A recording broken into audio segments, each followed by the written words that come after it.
Hi guys, welcome back to Storytime at Slade with Miss Griffiths and Poppy today.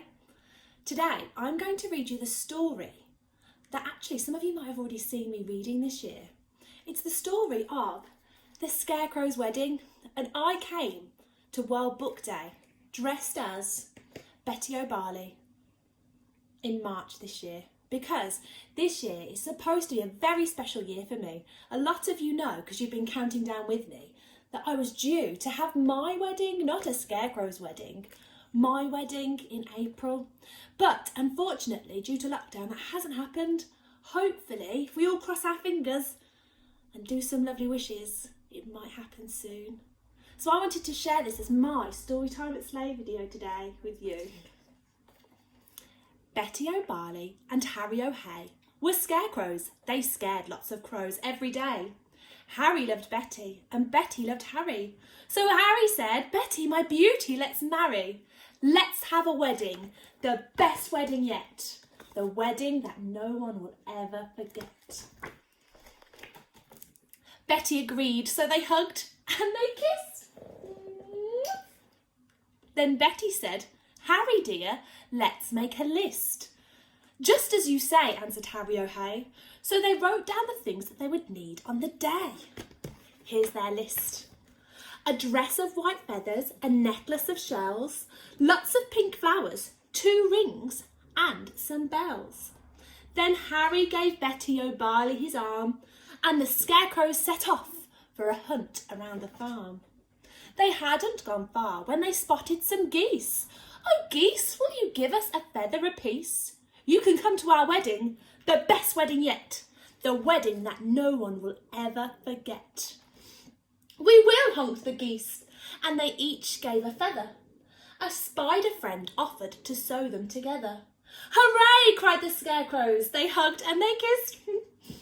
And they hurried back home and crossed dress off their list.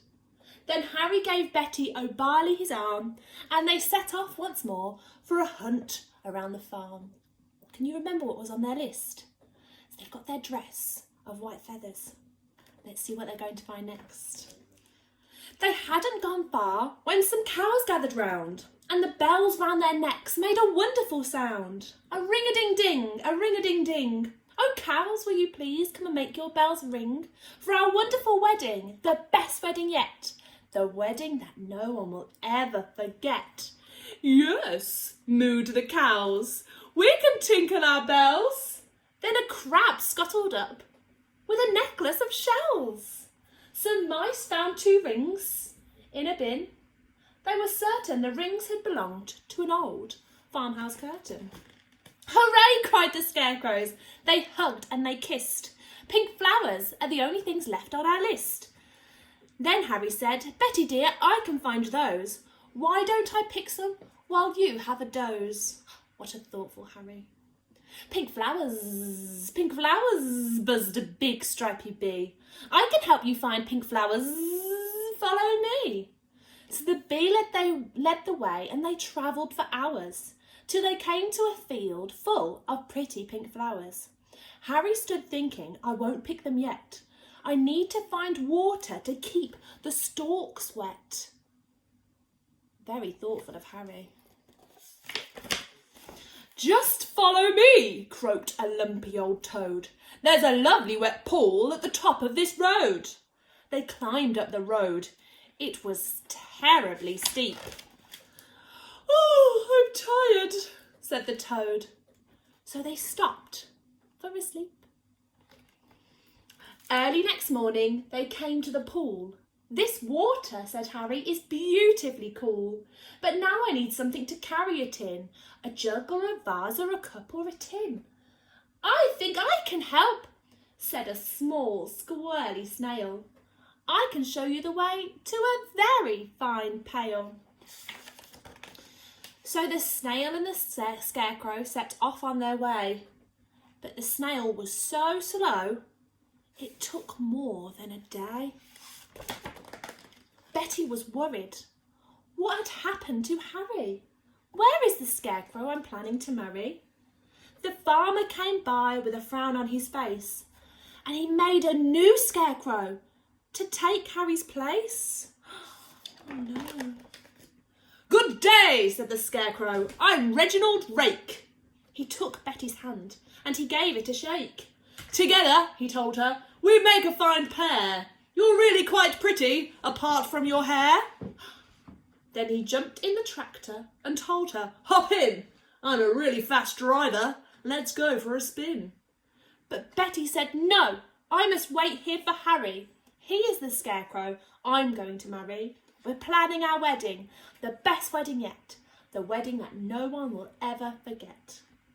Reginald laughed. "You'll be waiting forever. Forget about Harry. I bet he's not clever."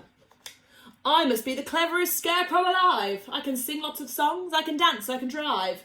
I'm dashing, I'm daring, I'm cool as can be. I can even blow smoke rings. Just watch me and see." And he took out a big fat cigar from a packet the farmer had foolishly left in his jacket. "But smoking is bad for you," Betty exclaimed. "Really, you ought to be feeling ashamed." "Don't be a fusspot," said Reginald Rake. "My smoke rings are staggering, make no mistake." He struck up a light and he started to smoke. But straight away he started to splutter and choke. What happened next was completely unplanned. The lighted cigar tumbled out of his hand. It fell to the ground and it started a fire. Betty screamed, "Help!" as the flames flickered higher. But Reginald Rake said, "I'd better be off," and he bounded away with a terrible cough. Oh, poor Betty. Then suddenly who should appear on the farm but Harry O'Hay with a pail in his arm. "Betty," cried Harry, "my own future wife." He poured on the water and saved Betty's life. They picked up the flowers and they hugged and they kissed. And they said, "Now that's everything ticked off the list." They've got their dress of white feathers, the necklace of shells, lots of pink flowers, 2 rings and some bells. I think it's time for the wedding. So Betty O'Barley and Harry O'Hay wed one another the very next day. And everyone, even the snail who was late, said, "Don't they look happy and don't they look great?" This, they agreed, as they sprinkled confetti on Harry O'Hay and his beautiful Betty, is the best wedding ever, the best wedding yet, the wedding that no one will ever forget. And then they drove off into the night, happily ever after.